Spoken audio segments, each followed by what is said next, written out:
Salut ma poignée de Skittles, comment ça va? Aujourd'hui, je vais faire une petite vidéo à propos de l'initiative hors combat.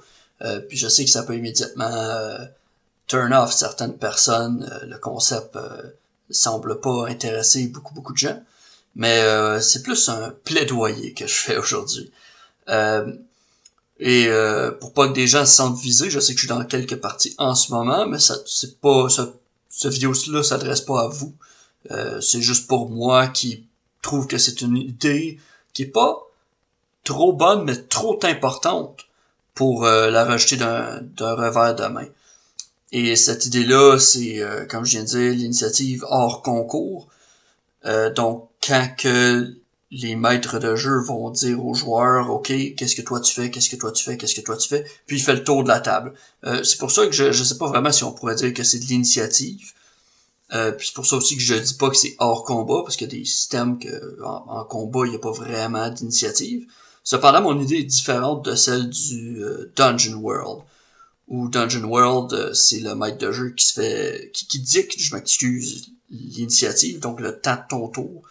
Et puis je trouve que ça, c'est une porte qui est un petit peu dangereuse à ouvrir, parce que ça ouvre l'opportunité pour le maître de jeu d'être un petit peu abusif. Tu sais, ah ouais, mais le tour du paladin dure plus longtemps parce qu'il est plus ses actions sont plus importantes, tu sais, ou des trucs comme ça, c'est pas toujours plaisant. Non, moi en fait ce que j'apporte, c'est cette idée-là de prendre la peine d'entendre chaque joueur avant de passer à la prochaine scène. Donc pour prendre tout ce que tout le monde dit, le décrire,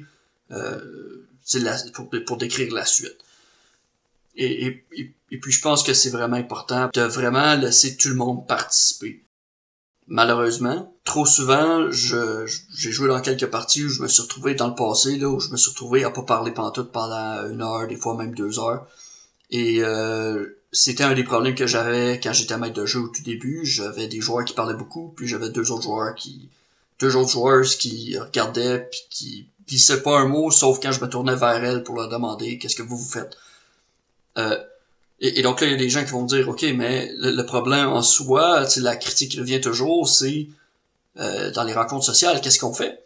Parce qu'une conversation, tu demandes pas à tel joueur qu'est-ce que toi tu dis, qu'est-ce que toi tu dis, qu'est-ce que toi tu dis, qu'est-ce que toi tu dis. C'est tout le temps, il y a un joueur qui parle, peut-être qu'il y en a un deuxième qui chime in, il y en a deux autres qui se forment la gueule pendant 15 minutes parce que c'est le temps de la partie. C'est le temps d'un échange verbal. Ben, je comprends ça, il y a pas de problème. Mais je pense que c'est pas si grave si le maître de jeu le passe une fois de temps en temps, mais je pense que la majorité du temps, le maître de jeu devrait être capable de reconnaître quand il y a un moment pivot dans une conversation. Les moments pivots, je pense, c'est quand il y a un joueur qui pourrait lancer un dé. Hein, donc le barbare qui tape sa table, qui dit « Moi, je veux ça » pour faire peur aux commerçants. Et ben là, t'as un moment pivot. Là, t'as l'attitude du commerçant qui est censé changer après ce geste-là. C'est un geste dont on peut pas vraiment revenir en arrière. Donc c'est à ce moment-là que moi j'arrêterais le jeu puis je dirais OK les gars, vous voyez que votre ami lui sur le bord de perdre patience, qu'est-ce que vous faites? Tu sais, offrir une chance à tout le monde de participer. Des gens qui vont me dire oui mais c'est pas bon pour le roleplay. Ben en fait, si c'est juste que tu choisis ton moment pour le faire, le moment où, comme je viens de dire, fatidique, où il y a quelqu'un qui roule un dé, et puis deuxièmement, ben si le roleplay est si important que ça, ben le partager à tout le monde, je pense que c'est pas du tout un contre-argument pantoute. Là maintenant 3 joueurs, peut-être 1, 2, 3.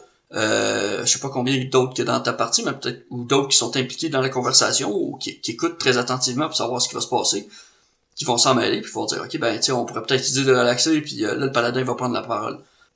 C'est pour ça que je demande ça à tous mes maîtres de jeu. Je suis comme, est-ce que tu vas utiliser l'initiative hors concours, ou est-ce que tu vas t'assurer toujours, en fait, de demander aux joueurs, et pas juste dans une conversation, mais en dehors des conversations, tu sais, quand tu viens de set up la scène, est-ce que tu vas demander à tes joueurs, qu'est-ce qu'ils font?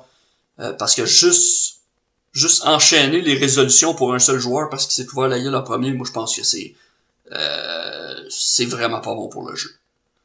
Fait que je sais pas, y a-t-il d'autres contre-arguments ou pseudo-contre-arguments pour ça? Dites-moi les dans les commentaires, puis je vais peut-être essayer de les adresser dans une prochaine vidéo. En attendant, ben, prenez soin de vous autres, hasta la proxima, à la prochaine.